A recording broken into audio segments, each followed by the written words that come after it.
Welcome to GK land. दोस्तों, हमारा आज का टॉपिक है बुंदेली रियासत के अंतर्गत आने वाली चरखारी रियासत। हम इसके बारे में आज जानेंगे। तो इसकी स्थापना छत्रसाल के पुत्र जगत राज ने की थी।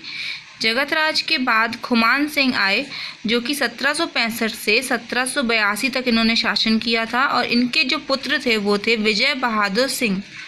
विजय बहादुर सिंह 1782 से 1829 तक रहे। विजय बहादुर ने ईसानगर तालाब और विजय सागर का निर्माण करवाया था। और विजय बहादुर साहित्य प्रेमी होने के कारण इनकी जो रचना है उसका नाम है विक्रम विरुदावली।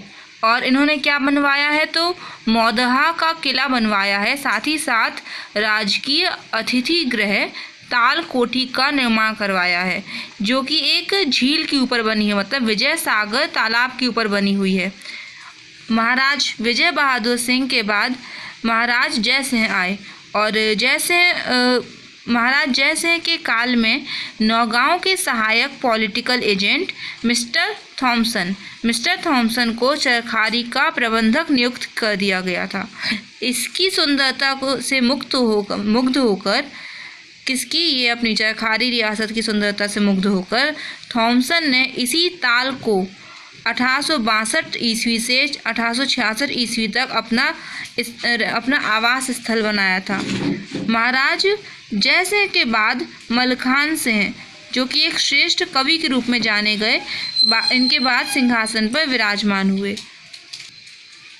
मलखान सिंह ने गीता का काव्य अनुवाद किया है। ठीक है, इनकी रचनाएं हैं गीत मंजरी, विवाह गीत मंजरी और भजनावली। चरखारी का ऐतिहासिक ड्योढ़ी दरवाजा मलखान सिंह के कार्यकाल में ही बनवाया गया था, जिसे महाराष्ट्र के अभियंता मतलब इंजीनियर एकनाथ ने बनवाया था। चरखारी का राजमहल और सदर बाजार भी इन्हीं की देन है। मलखान सिंह की सर्वाधिक प्रसिद्धि का कारण क्या है, तो वो है गोवर्धन जू का मेला, जो कि 1883 ईस्वी में शुरू करवाया था मलखान सिंह के द्वारा, इन्हीं ने करवाया था। फिर ये दीपावली के दूसरे दिन से अन्नकूट पूजा से प्रारंभ होकर यह मेला 1 महीने तक चलता है। और यह मेला बुंदेलखंड का सबसे बड़ा मेला है। मलखान सिंह के बाद आते हैं जुझार सिंह, फिर शासन किया अरिमर्दन सिंह ने, फिर आखिरी में आए जयेंद्र सिंह, जो कि चरखारी रियासत के अंतिम शासक के रूप में जाने जाते हैं। बहुत इम्पॉर्टेंट हो जाता है, पहला और आखिरी पूछा करते हैं। और तो रियासत का विलय इसके बाद भारत संघ में हो जाता है। लेकिन हमें इम्पॉर्टेंट पर्सन है अरिमर्दन सिंह, इनके बारे में जानना होगा क्या कि महाराज अरिमर्दन सिंह ने नेपाल नरेश की पुत्री से विवाह किया और उनके लिए राव बाग महल का निर्माण करवाया, जिसमें चरखारी का राज परिवार आज भी रहता है।